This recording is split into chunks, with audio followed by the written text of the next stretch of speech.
Bien, amigos, continuando con el contenido de este espacio de la semana, ahora vamos a pasar a la entrevista central con un dirigente político, un profesional, ¿no?, con una trayectoria reconocida en la sociedad, valiosa, ¿no?, importante, el licenciado Eglenny Morrison. ¿Cómo te sientes, Eglenny? Pero yo estoy esperando que tú digas que yo soy tu amigo. ¿Qué Porque amigo, nosotros hermano? somos hermanos Sí. de muchos años. Muy contento, gracias por la oportunidad y por la deferencia. Estamos hoy disfrutando de este encuentro. Hace meses que le había solicitado a usted que me brinde una oportunidad en este espacio de tanto rating. He ido acumulando los méritos para que hoy me traiga, hermano. No, teníamos pendiente ya la realización de esta entrevista y bueno, ya a 2 meses de la realización del acto de juramentación del presidente Abinader, pude ya tener el privilegio de contar con su presencia. Aquí me interesaría una panorámica, ¿no?, y un análisis de lo que fue ese proceso eleccionario pasado. Vimos cómo la clase política tradicional, los partidos políticos mayoritarios acumularon la mayor cuota de poder en el país y vimos organizaciones políticas minoritarias imposibilitadas a acceder a espacios en el Congreso Nacional. ¿Qué elementos tú pudieses identificar, Eglenny, para que esos partidos políticos llamados minoritarios puedan, de cara al 2028, acceder a cuotas importantes de poder en el Congreso Nacional para que tenga representatividad y también en las alcaldías, si es posible? Tú sabes que nuestra lectura no está asociada a un análisis de un consultor ni de un politólogo. Nosotros estamos hoy aquí en representación de miles de ciudadanos como presidente del partido El Camino Nuevo, un partido que en los 4 años pasados construimos un gran esfuerzo de sinergia con la gente, de visita en todo el territorio nacional. Nosotros, hermano, hemos visitado a esta fecha en 9 ocasiones las 32 provincias del país y visité de manera personal en 2 ocasiones los 158 municipios en esos 4 años. Logramos cumplir con todos los requisitos de la ley y logramos la aprobación del partido fruto de una sentencia al Tribunal Constitucional a unanimidad. Dígase que nuestra óptica de la pregunta que me señalas tiene mucho que ver con la desafección política, con la decepción de un país que inclusive no fue a votar en una gran proporción, y eso es altamente preocupante. Entonces yo me he dado cuenta desde el día 20 de mayo, al otro día de las elecciones, nosotros salimos a visitar para darle las gracias a todos los caminantes, que es el gentilicio de cada uno de los agentes de desarrollo líderes que son parte de esta organización política. Y en esa conexión, la gente me ha dicho que nosotros como partido somos un club de decepcionados. ¿Qué significa esto? Y yo lo explico muy fácil. Un grupo de personas que en algún momento un político le presentó una idea, le acompañamos al político, el político llegó, pero ninguno de nosotros llegamos a un espacio de oportunidad, de crecimiento y liderazgo. ¿Qué va a pasar en el año 2028? El nacimiento de una nueva época, y esa época está descrita de la mano de un presidente que decidió él despejarse del poder. Es la primera vez en la historia que una persona que gana con una alta popularidad su reelección decide tocar la Constitución para dejar un legado. Yo llamo al presidente Luis Abinader un líder de transición, un presidente reformador, a alguien que, aunque no tuvimos boleta, decidimos apoyar fruto de lo que fue la responsabilidad que pusieron sobre mis hombros cientos de dirigentes en la Asamblea Constitutiva. En síntesis, hay un espacio de gran oportunidad para el nacimiento de una epopeya y de un nuevo sueño que pueda levantar el espíritu del dominicano y devolver la fe. ¿Qué te han dicho la gente en esos recorridos realizados en toda la geografía nacional? Porque, óyeme, esa situación de altos niveles de abstención que hubo en el proceso eleccionario del 2020, casi un 50%, el cual se reprodujo ahora en el 2024, es un indicativo de que la gente siente de cierta forma una apatía, ¿no?, y una indiferencia hacia los ejecutores de políticas públicas y fundamentalmente hacia los partidos políticos tradicionales. Eso son 2 cosas, una crisis de liderazgo, evidentemente, y una crisis de representatividad. la gente no se sienta representado. ¿Por qué? Porque el sistema de partidos políticos decidió no dar espacios a que puedan participar actores en las comunidades que son los líderes reales, el que resuelve cuando muere cualquier vecino, el que acompaña en el marco de un accidente con su vehículo para llevar a un joven que se accidentó, el que de repente hace falta en la escuela que se ponga una lámpara y ese va y pone la lámpara. Entonces, ese que es el líder real de la comunidad, que nosotros le llamamos, es el agente de desarrollo, no fue el candidato a regidor, ni fue el candidato a diputado, y de repente lo usaron. Sí. Por eso este partido, el Partido Camino Nuevo, lo que procura es crear una plataforma, empoderar a la gente, para que ese que no tiene espacio en la política tradicional, por la práctica de la política, venga a este partido y sea candidato a regidor, alcalde. Sí. Pero también se ha formado. Nosotros firmamos un convenio con tu amigo Daniel Iboscus, el presidente de la Cumbre Mundial de Comunicación Política, y ya hemos formado más de 800 jóvenes de todo el país en la Cumbre Mundial de Comunicación Política. Hemos creado una escuela de liderazgo, más que un partido político, de lo que la gente está harta, para decirlo en buen dominicano. Somos una gran familia y una escuela de liderazgo, el Partido Camino Nuevo. Tú acabas de decir que ustedes integraron a ese proyecto presidencial de reelección del presidente Abinader, o sea, hicieron un acuerdo político formal. Así es. ¿Cuáles fueron los elementos programáticos que ustedes pactaron frente a la urgencia de que el gobierno emprenda con no solo reformas institucionales, sino también con programas y políticas públicas que beneficien a las grandes mayorías? Tú sabes que el diseño original del partido nunca fue ir aliado. Nosotros quisimos presentar opciones. Teníamos 4,000 y pico de jóvenes, hombres y mujeres, maestros, abogados, agricultores, que iban a ser los candidatos en las elecciones municipales, congresuales y demás. Pero lamentablemente, fruto de unas diferencias de interpretación de los derechos constitucionales, nosotros no pudimos tener la disponibilidad del partido a tiempo. Y ya al final, sin aparecer en la boleta, decidió el evento más importante del nacimiento de un partido, que es su Asamblea Constitutiva, que le diéramos un respaldo a un presidente que estaba ofreciendo una visión del país. Es un hombre sencillo, sí, un hombre de familia, que ha fortalecido la independencia de la justicia, y nuestra alianza tuvo que ver con entregarle al presidente un libro que pusimos en circulación hace 2 años, que se llama Repensando el Estado Dominicano, una visión de país.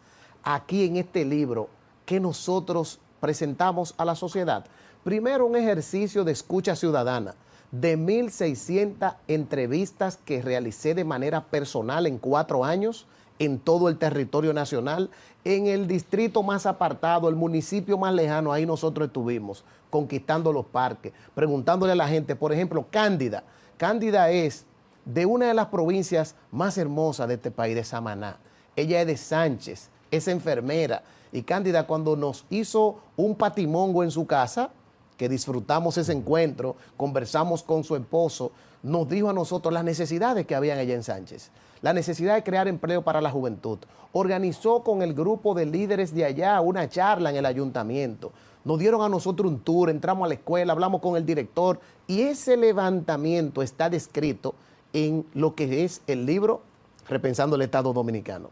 Dígase que nuestro acuerdo con el presidente Luis Abinader estuvo de la mano de un acuerdo, de una visión sobre el país, de una manera de poder dejar un legado y no otro.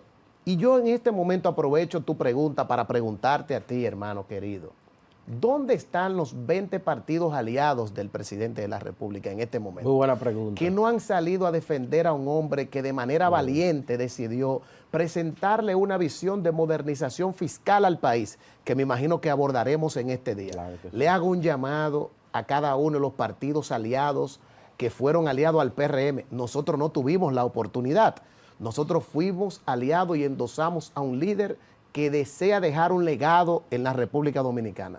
Invito a los actores de ese sistema de partidos políticos que no permitan que se interprete que fue un oportunismo y que ellos tengan el temor de salir a defender algo que tendrá un costo político sin duda, que va a afectar temporalmente la calidad de vida de la gente, un poco inflacionario, pero que si hay confianza en un presidente y el presidente se sigue acompañando de los mejores actores, gerentes en el país, podrá convertir en políticas públicas la captación de recursos que fruto de la política fiscal va a obtener con este esfuerzo y este sacrificio. Bueno, precisamente sobre esa temática quería abordarte, ¿no? El tema de ese proyecto de reforma fiscal que ya el gobierno ha depositado ante el Congreso Nacional, porque hay que decir que todo esto se da en un contexto de urgencia y de necesidad del gobierno, implementarla de cara a la necesidad de equilibrar las finanzas públicas, de recaudar más recursos económicos,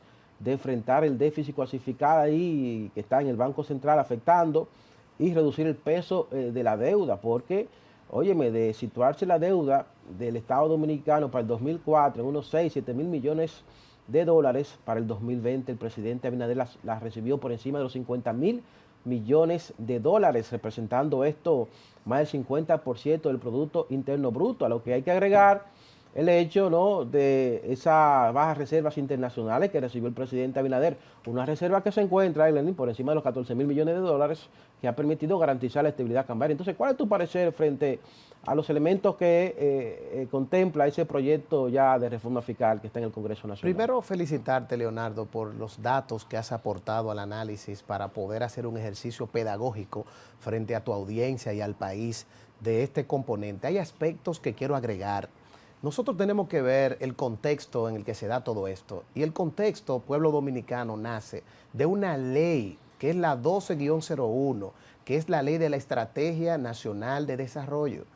Esa ley del 2012, todos los actores del sistema político acordaron que hacía falta ejecutar un pacto fiscal. Ese pacto fiscal, visto desde hoy, es una reformulación de una serie de componentes que permiten, oigan, que el 60% de la evasión en este país descansa en el sector empresarial, un sector que hoy lo veo como un poco con ojeriza viendo este proyecto de modernización fiscal. Un sector empresarial que está llamado a hacer su sacrificio, porque ya el pueblo por muchos años ha hecho un sacrificio. ¿Qué otro componente se presenta en ese escenario que nosotros hemos estado analizando?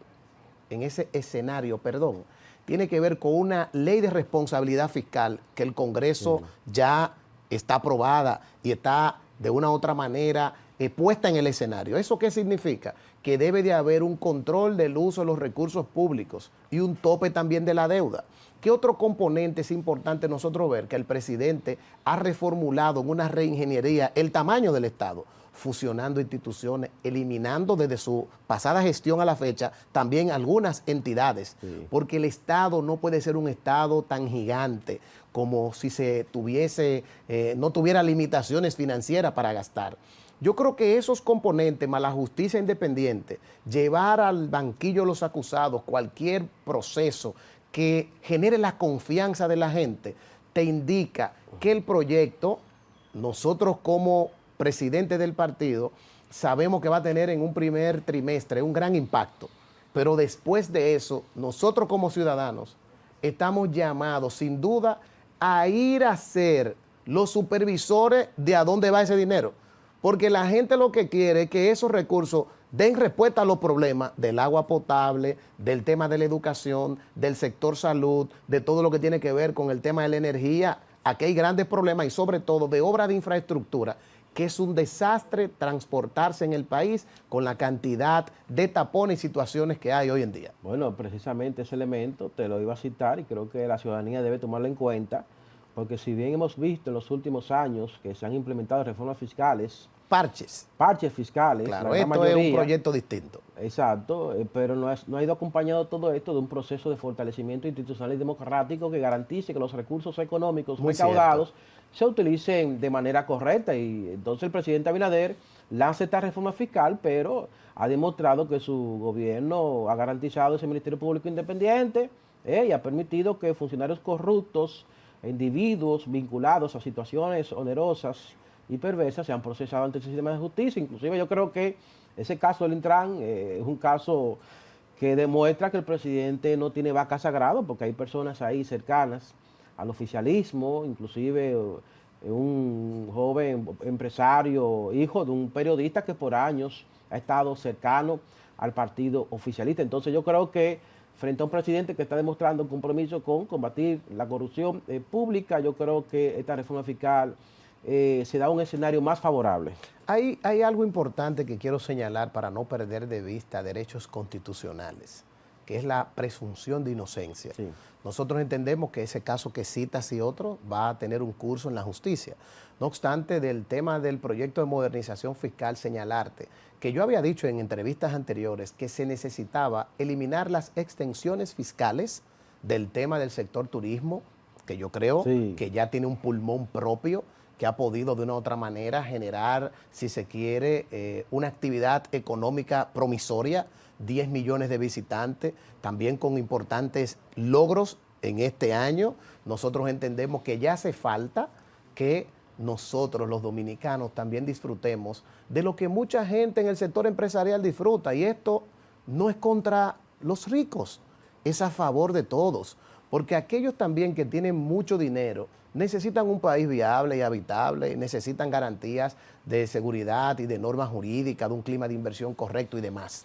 Dígase que hay que darle al pueblo información en detalle de qué implica todo este proyecto de modernización y sobre todo reconocer que inclusive han presentado una, si se quiere, solución a lo que va a ser el dolor de cabeza de ese proyecto. Lo que se llama transferencias condicionadas, un aumento para que los más necesitados, que es donde tenemos nosotros que preocuparnos, reciban un poquito más. Siempre observo, después de esta coyuntura, que la visión debe de ser, la que yo comparto, es de no crear freezer de pobres con el tema de las tarjetitas que se dan. A la gente hay que crearles condiciones, inspirar el emprendimiento y generar un modelo económico de ese crecimiento económico que el presidente ha dicho que en el 2036 se habrá duplicado. Debemos de caminarnos hacia el desarrollo efectivo y para ello hay que participar en la política. Por eso presidimos un partido, te invitamos que entre a las redes sociales del Partido El Camino Nuevo, nos escribas, queremos tomarnos un café contigo, escucharte, que tú no te llenes de prejuicios porque parecemos otro político más. Esta corbata, Leonardo fue quien me la regaló para que yo me vea elegante en el día de hoy. Bueno, estamos iniciando ya este nuevo cuatrenio del presidente Abinader y el partido Camino Nuevo. Me imagino que van por un proceso de fortalecimiento. ¿Cuáles serían los próximos pasos y cuáles son tus expectativas frente ya al futuro democrático de la nación? Vemos ahí una figura que continúa flotando como líder de la oposición política, que se resiste a retirarse y darle paso a una nueva camada de dirigentes y de figuras con ideas nuevas. ¿Cuáles son tus expectativas ya frente al futuro democrático de la nación? Salir a enamorar un país, generar confianza, demostrarle a la gente que somos distintos, empoderar un conjunto de jóvenes, hombres y mujeres que quieren participar de la política, que quieren ejercer liderazgo. Por ejemplo, en el día de hoy nosotros conocimos a Wilson. ¿Quién es Wilson? ¿Quién es Wilson? Wilson es el coordinador general de la Asociación de Personas con Discapacidad. Era la 8ª vez en los últimos 10 años que yo iba a compartir con esa institución, a conversar con ellos, a entender que hay una gran cantidad de nuestra población que tiene esa dificultad. Más de 1.4 millones de dominicanos sufren de algún tipo de discapacidad. Se llama personas con discapacidad. Hace falta generar mayor sensibilidad. Y te cuento de ese nicho porque hablando con él, nos confesaba cuando le dijimos lo que somos, que él mismo había soñado en algún momento, a pesar de esa discapacidad, ser regidor. Él es de Barahona y viene 2 o 3 veces a la semana a coordinar acciones en esa institución y estuvimos por espacio de 40 minutos compartiendo con ellos. Y como proyecto de responsabilidad social vamos a darle una charla de liderazgo, a hablarle de lo que es la resiliencia y tocar las vidas de esa gente. Eso es hacer política diferente. Ya hoy nosotros somos 20,000 y 4,000 de ellos desean ser candidatos a alcalde. Luis Manuel me escribió por las redes sociales y me dijo, mira, yo quiero ver cómo soy regidor de Peralvillo. Yo fui a una charla de usted hace 6 meses, lo invitamos el sábado pasado, nos tomamos un cafecito en la Casa Nacional y el domingo estuvimos a las 11 de la mañana compartiendo con él y sus amigos en Peralvillo, conversando. Visitamos a Jessica en Monteplata, que dio a luz ya un sobrinito, es el miembro más joven del partido, y el hermano Gabriel, Joel coordinó con nosotros. Hemos estado haciendo un recorrido y escuchando a la gente en los distintos barrios, provincias y municipios del país. Es que usted busque más información del Partido Camino Nuevo y nos brinde la oportunidad de tomarnos un café con usted y poder soñar juntos un país distinto. Eileen, a mí me interesa saber tu opinión sobre este tema, ¿no? Antes de cerrar la entrevista. Tu posición frente al método de Homs, que vimos como en el pasado proceso electoral, legisladores con posiciones interesantes, independientemente de la distancia ideológica que tenemos, pero por ejemplo yo creo que la salida de José Horacio Rodríguez les resta al sistema político, la calidad de la política. Y la gran crítica que hay, bueno, y también Nicole Pichardo, que no entró por este método, una jovencita valiosa, ¿no? ¿Cuál es tu opinión frente a ese método que se alega que sería responsable de que jóvenes como estos no estén en el Congreso Nacional? Aprovecho la oportunidad de tu pregunta para extender unas felicitaciones al buen amigo José Horacio, porque hoy en día encabeza como presidente el Partido Acción Democrática. Qué bueno que se da un relevo político y qué bueno que cada uno de nosotros como generación estamos logrando tener un espacio de influencia y liderazgo.